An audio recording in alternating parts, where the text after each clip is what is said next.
स्वागत है आप सभी मेरे प्यारे विद्यार्थियों का Subhash study centre YouTube channel पर। जितने भी मेरे प्यारे विद्यार्थी कक्षा 9 के विद्यार्थी हैं तथा 2023-2024 वार्षिक परीक्षा की तैयारी करना अभी से स्टार्ट कर दिए हैं। आज के इस वीडियो में मैं लेकर के आ चुका हूं आप सभी के लिए हिंदी काव्य के अंतर्गत जो पहला चैप्टर है जिसका नाम है साखी शीर्षक पाठ और जिसके रचनाकार हैं मेरे प्यारे बच्चों कबीर दास जी। और कबीर दास जी के द्वारा जो रचित यहाँ पर साखी शीर्षक पाठ में से आज मैं आपको पढ़ाने वाला हूँ 15 नंबर की साखी, जो कि इस प्रकार से है। कबीर कहा गर्भियो देहि देख सुरंग, बिछड़िया मिलिबो नहीं ज्यों कांचली भुजंग।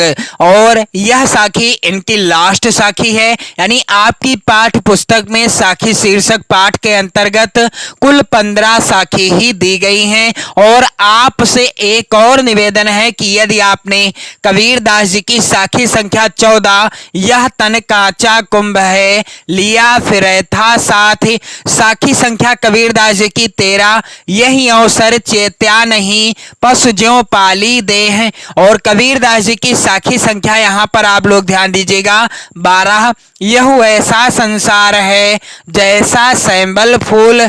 और कबीर दास जी के द्वारा रचित साखी संख्या 11 कबीर कहाँ गर्भियो ऊंचे देख आवास।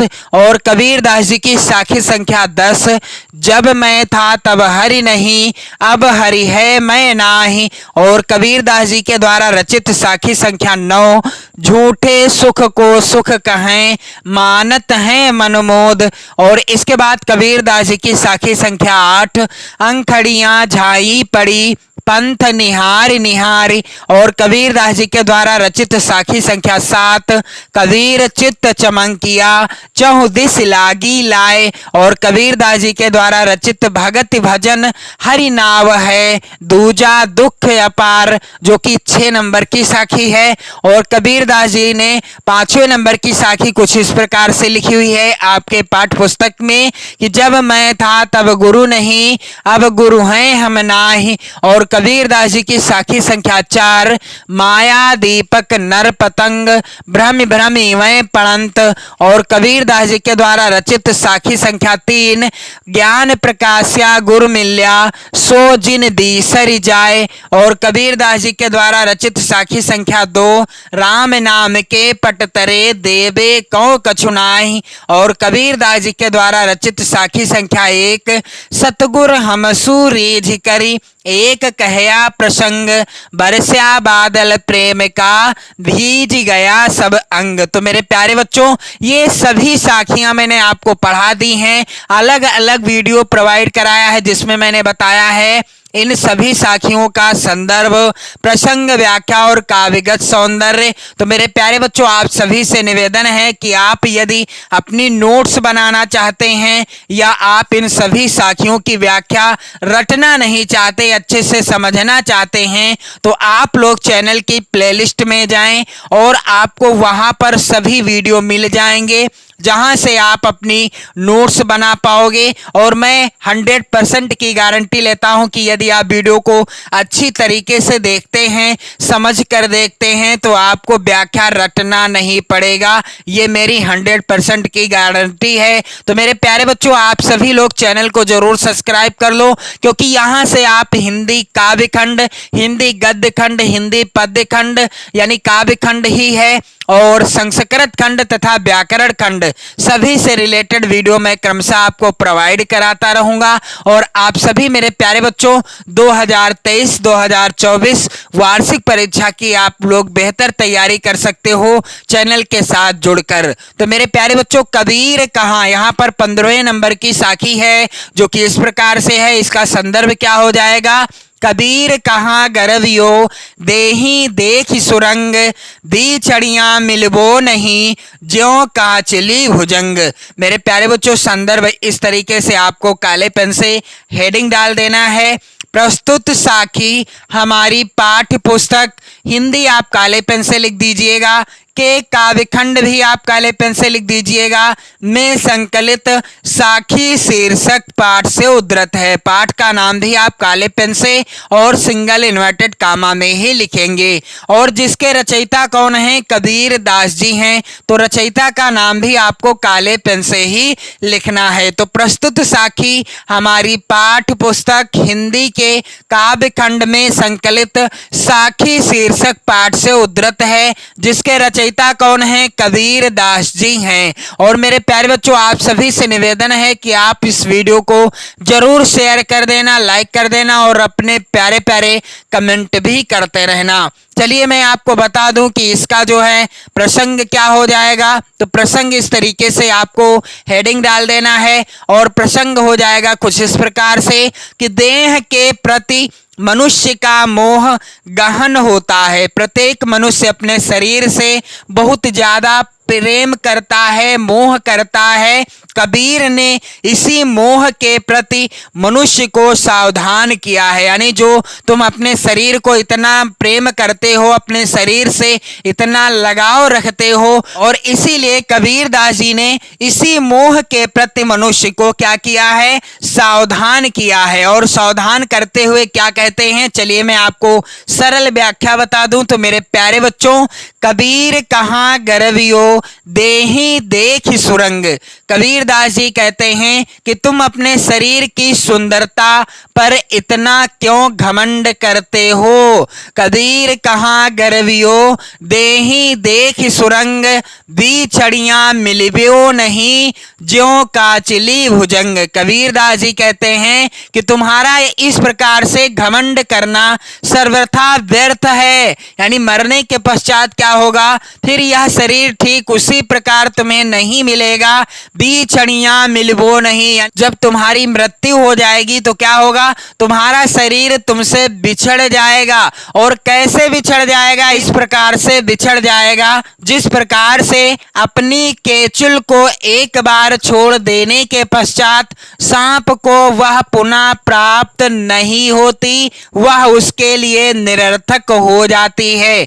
बिछड़ियां मिलबो नहीं ज्यों काचली भुजंग, अर्थात इतना लगाव क्यों करते हो अपने शरीर से, क्योंकि यदि आप इतना लगाव करोगे, अपने आप पर इतना घमंड करोगे, तो एक दिन ऐसा होगा जब तुम्हारी मृत्यु हो जाएगी, तब तुम्हारा शरीर क्या होगा, बिछड़ियां मिलबो नहीं, तुमसे बिछड़ जाएगा और तुम्हें दोबारा नहीं मिलेगा। किस प्रकार से नहीं मिलेगा, जिस प्रकार से ज्यों काचली भुजंग, जिस प्रकार से किसी सर्प की केंचुल जो होती है जब उसके शरीर से उतर जाती है, यानी उसके शरीर से बिछड़ जाती है, तो वह दोबारा उसे नहीं मिलती, यानी दोबारा वह केंचुल उसे नहीं मिल पाती है। तो मेरे प्यारे बच्चों, आपको व्याख्या लिखना कैसे है, तो यहां पर आप ध्यान दीजिएगा। इस तरीके से आप हेडिंग डाल देना, काले पेन से हेडिंग डालिएगा व्याख्या, और क्या हो जाएगी व्याख्या कि कबीर कहाँ गर्वियो देहि देख सुरंग। कबीर दास जी कहते हैं कि तुम अपने शरीर की सुंदरता पर इतना क्यों घमंड करते हो, तुम अपने शरीर की सुंदरता पर इतना क्यों घमंड करते हो, और तुम्हारा यह घमंड सर्वथा व्यर्थ है, यानी बेकार हो जाएगा। क्यों, क्योंकि बिछड़ियां मिलबो नहीं ज्यों काचली भुजंग। कबीर दास जी आगे कहते हैं कि मरने के पश्चात, यानी जब तुम्हारी मृत्यु हो जाएगी, फिर यह शरीर ठीक उसी प्रकार तुम्हें नहीं मिलेगा जिस प्रकार अपनी केचुल को एक बार छोड़ देने के पश्चात सर्प को वह पुनः प्राप्त नहीं होती, वह उसके लिए निरर्थक हो जाती है। कबीर दास जी कहते हैं कि तुम्हारा भी शरीर ठीक उसी प्रकार का हो जाएगा जब तुम्हारी मृत्यु हो जाएगी, तब जिस प्रकार से सर्प की केचुल उसके शरीर से अलग होने के बाद निरर्थक हो जाती है, ठीक उसी प्रकार से तुम्हारा शरीर भी